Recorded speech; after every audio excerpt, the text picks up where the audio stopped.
Halo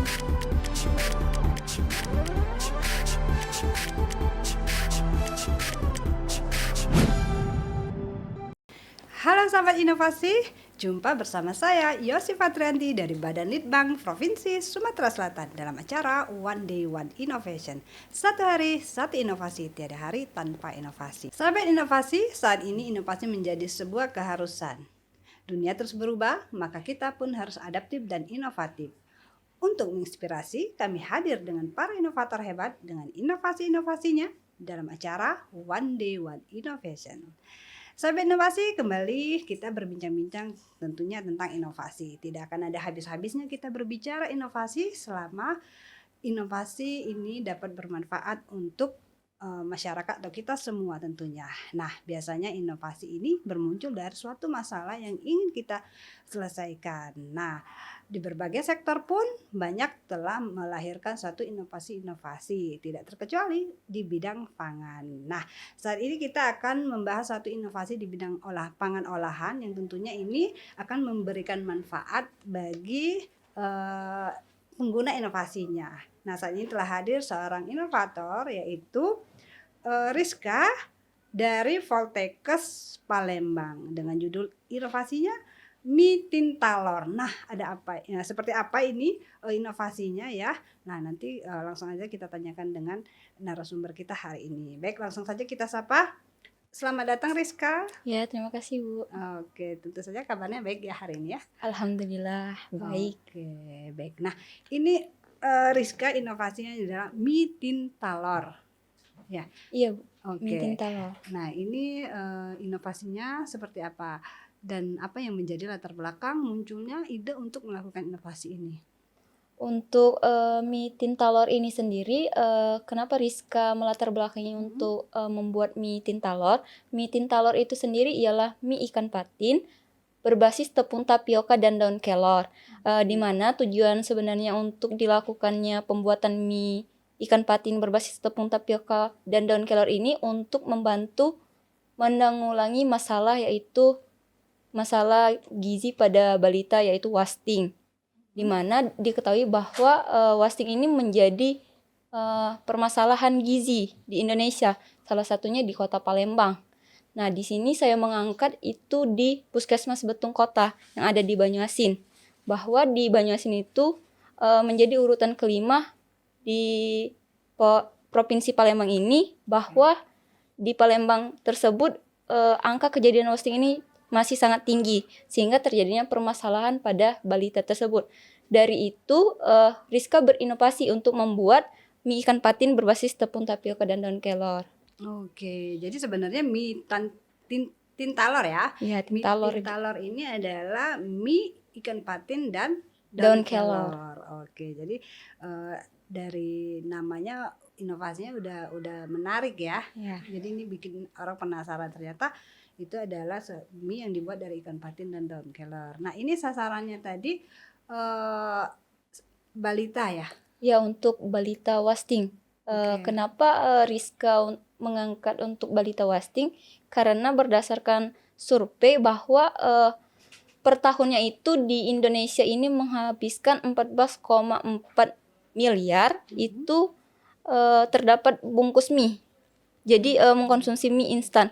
Nah, dari situ Rizka membuat inovasi baru, mengembangkan di mana yang kita ketahui bahwa mie instan itu mengandung natrium yang tinggi, tidak baik dikonsumsi oleh balita. Jadi Rizka berinovasi membuat mie di mana itu juga rendah gluten, terbuat dari tepung tapioka, bahwa kita ketahui tepung tapioka itu juga komunitas lokal yang baik digunakan untuk memperkenalkan produk lokal kita. Oke, jadi memang idenya itu muncul karena melihat sesuatu yang yang meresahkan ya, Iya, sebenarnya adanya ya, masalah. yang menjadi masalah gitu Iya. ya, dan inilah yang menjadi latar belakang munculnya inovasi ini gitu ya. Nah, dalam inovasi ini siapa saja yang terlibat? Untuk inovasi ini yang terlibat itu saya sendiri, tetapi dengan arahan dosen pembimbing saya, yaitu Pak Podojoyo. Oke. Kalau dari pihak lain selain dari Poltekkes sendiri? Kalau untuk selain digunakan untuk balita kan sebelum dilakukan ke penyebaran bahwa ini layak dikonsumsi itu harus dilakukan uji laboratorium, dan mie tintalor ini sudah dilakukan uji laboratorium sehingga layak untuk dikonsumsi. Oke, jadi memang selain dari pihak Poltekkes sendiri yang terlibat dalam inovasi, tentunya ada juga pihak lain seperti laboratorium ya. Iya. Laboratorium itu yang melakukan pengujian untuk kelayakan konsumsi gitu ya. Iya, Bu. Oke, baik. Nah, ini berapa lama proses inovasinya? Kalau untuk proses pembuatan mie itu hanya memakan waktu cukup 1 hari. Tapi kalau untuk karena Rizka ini melakukan intervensi juga kepada balita itu selama 21 hari, Bu. Oke, jadi kalau untuk membuat inovasinya sendiri itu nggak lama ya? Iya, Cukup nggak terlalu lama. cukup 1 hari itu sudah Mm-mm. bisa membuat produk dan bisa langsung mendistribusikannya. Oke, cuman karena kita harus melihat sejauh mana gitu, mengintervensi ya sejauh mana Iya. pemanfaatan dari Produk ini. jadi kita ada perlakuan terhadap yang seperti balita tadi Balita, ya, iya. kepada balitanya. Oke, baik. Nah, ini tahapan-tahapan proses inovasinya ini apa saja? Kalau tahapan yang pertama itu kita harus mengetahui dulu survei dari, kan kalau untuk pembuatan makanan tambahan itu yang perlu dilakukan pertama kali yaitu mengetahui bahan pangan lokal yang biasa sering kita gunakan. Nah, bahan pangan lokal apa sih yang tinggi akan protein, tinggi akan karbohidrat. Nah, di mana itu bisa menambah nilai gizi dari makanan yang akan dikonsumsi oleh balita tersebut. Selain itu, setelah kita survei bahwa yang kita ketahui tadi angka kejadian wasting itu tinggi di Palembang. Setelah kita mengetahui angka kejadian wasting, kita survei lagi apa sih makanan yang dikonsumsi balita tersebut yang sering disukai, yaitu mie. Nah, mie ini sendiri kan banyak macam mie, ada mie basah, mie kering, dan mie instan. Nah, di sini Rizka berinovasi untuk membuat mie kering, tetapi ketika pemberiannya itu Rizka langsung ready to eat. Jadi langsung bisa dikonsumsi oleh balita. Nah, setelah kita survei, barulah kita membuat formulasi, di mana formulasi awal itu ada 3 formulasi, Bu, yang Rizka buat. Setelah dilakukannya membuat formulasi itu dilakukannya uji daya terima. Uji daya terima itu uji hedonik dan didapatkanlah produk terbaik. Produk terpilih yaitu formula kedua. Setelah didapatkan formula terbaik kedua itu dilakukannya uji laboratorium, Bu. Setelah dilakukan uji laboratorium, diketahui nilai gizinya, dilakukan uji proksimat, baru kita bisa memberikan kepada balita yang menjadi sampel. Untuk melihat perubahan berat badannya selama 21 hari. Setelah itu kita lihat apakah terjadi kenaikan perubahan berat badan tersebut.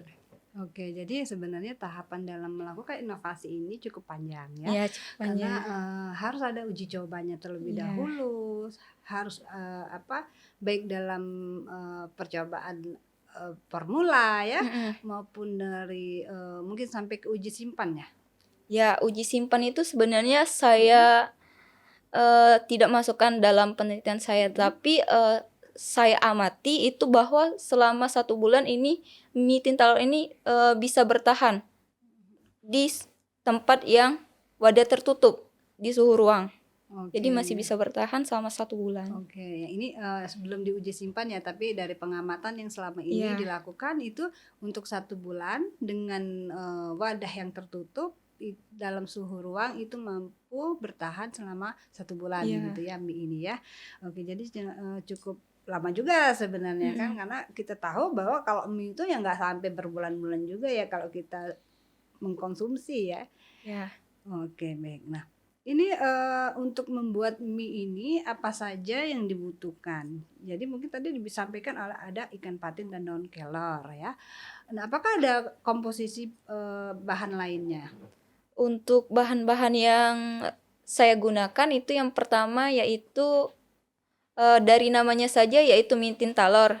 Pasti yang digunakan bahan baku utama yaitu ikan patin, di mana ikan patin ini hanya dagingnya saja yang saya ambil digiling. Setelah itu daun kelor, di mana daun kelor ini saya menggunakan ekstra daun kelor. Tapi untuk perbandingan daun kelor ini karena hanya sebagai untuk pewarna alami di dalam penambahan itu saya gunakan hanya sedikit karena biar tidak merubah rasa. Selanjutnya yaitu tepung terigunya itu saya ganti dengan tepung tapioka.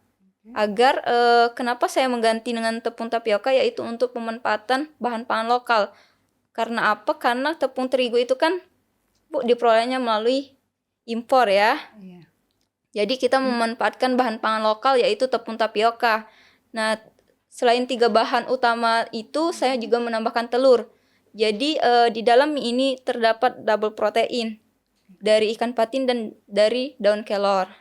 Selain itu penambahan yaitu minyak untuk menyampurkan bahan. Setelah itu juga garam dan air. Oke, jadi sebenarnya proses pembuatannya tuh sama aja ya, Ya, seperti sama seperti mie pada mie umumnya. pada umumnya. Cuman ini yang berbeda ya, yang diinovasi adalah bahan-bahan untuk mie-nya, di mana mie ini lebih banyak kandungan proteinnya, yaitu Ya, berasal tinggi dari protein. tinggi protein berasal dari ikan patin. Nah, kenapa memilih ikan patin? Karena kita tahu kita punya juga ya, kalau di Palembang khususnya ini punya ikan gabus ya.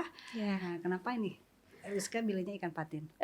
Rizka memilih untuk mengangkat dalam bahan ini ikan patin. Perlu teman-teman ketahui bahwa ikan patin sendiri itu mengandung zat taurin, di mana zat taurin ini bisa membantu untuk pertumbuhan dan perkembangan pada otak, di mana balita wasting itu terjadi keterlambatan dalam proses belajar. Jadi di mana di sini bahwa ikan patin ini bisa dapat membantu mendongkrak untuk membantu pertumbuhan dan perkembangan balita wasting ini. Oke. Selain itu juga ikan patin ini juga rendah lemak jenuh. Jadi baik untuk balita karena kaya akan omega 3. Dari perbandingan ikan gabus juga bahwa ikan patin ini juga bisa kita temui di mana saja dan termasuk ikan sungai air tawar yang di mana itu harganya cukup relatif murah dibandingkan dengan ikan gabus yang bahwa nilai gizinya itu juga lebih tinggi daripada ikan gabus tadi. Oke, jadi selain ekonomis ya sebenarnya ikan patin ini Memiliki keunggulan. memiliki unggulan meskipun harganya lebih rendah dari ikan gabus, tapi kandungan gizi atau protein gizi yang di dalamnya itu nggak kalah ya Nggak kalah dengan ikan Dan ini kayaknya gabus. lebih gampang ya ditemuin ya Iya, kalau ikan lebih patin ya. gampang. Oke, baik. Nah, ini apa namanya tuh Rizka ya. Jadi ini sangat baik sekali sebenarnya ya, dari ikan patinnya sendiri ini sudah memberikan manfaat bagi anak-anak balita. Yang tentunya kalau anak-anak balita kurang suka makan ikan langsung ya, ini melalui produk mie Tintalor ini menjadi alternatif ya bagi ibu-ibu ya khususnya ya, Iya, untuk untuk memberikan menu makanan ikan patin dalam produk yang berbeda ya, dalam sajian yang berbeda. Oke, baik. Nah, Rizka, sebelum kita mengakhiri perbincangan kita hari ini ya, tentunya ada nggak kesulitan dalam melakukan inovasi ini? Untuk kesulitan dalam pembuatan produk sendiri itu Rizka rasa itu nggak terlalu sulit, Bu. Tetapi kalau untuk kesulitan pada saat pemberian makanan tambahan kepada balita, nah itu kan orang tua balita itu kadang susah ada berada di rumah. Waktu pemberian kan memang sudah diberikan tepat pada waktu yang sudah Rizka tetapkan, tapi kadang ada yang bepergian. Jadi itu kesulitannya sih. Oh, itu pada saat implementasi ya? Iya, pada intervensi saat ya. intervensinya. Nah, tapi kalau untuk inovasinya sendiri sejauh ini tidak ada masalah ya? Tidak ada Karena masalah. kalau saya lihat juga dari bahan juga mudah didapat. Prosesnya juga seperti proses pembuatan mie pada umumnya ya. iya. Oke, baik. Nah, terakhir sebelum kita akhiri closing statement, mungkin ada yang ingin disampaikan kepada tim-tim pendukung inovasinya. Yang ingin saya sampaikan yaitu bahwa teruslah berinovasi, kembangkan produk, tak lupa juga untuk memberikan manfaat kepada masyarakat sekitar bahwa inovasi yang kita berikan itu bisa menanggulangi masalah yang ada di sekitar kita. Saya ucapkan juga terima kasih kepada dosen pembimbing saya yang telah mengarahkan saya, yaitu Bapak Podojoyo, sehingga bisa tercipta produk dari mie tintalor ini, sehingga bisa jadi mie tintalor ini dan diinterpretasikan kepada balita wasting, sehingga bisa menanggulangi permasalahan wasting yang ada di Kota Palembang ini. Oke, baik Rizka, terima kasih atas kehadirannya di podcast kita kali ini ya. Mungkin di lain waktu Rizka bisa berbagi lagi inovasi-inovasi lainnya tentunya yang sangat bermanfaat bagi para sahabat inovasi tentunya ya. Nah, kami tunggu kehadirannya. Oke, baik. Sahabat inovasi, demikianlah perbincangan kita dengan Rizka ya. Semoga apa yang disampaikan oleh narasumber kita pada hari ini dapat memberikan motivasi dan juga dapat bermanfaat bagi sahabat kita semua ya, khususnya ibu-ibu yang memiliki balita ya. Nah, ini menjadi inovasi ini adalah menjadi satu alternatif bagi ibu-ibu untuk memberikan sajian yang berbeda ya terhadap ikan patin. Oke, baik sahabat inovasi, demikianlah perbincangan kita hari ini. Tetaplah terus berinovasi tentu saja dengan jurus 4S kita. Setiap orang adalah inovator, setiap masalah peluang inovasi, setiap solusi harus sinergi, dan setiap inovasi harus konkret hasilnya. Salam inovasi.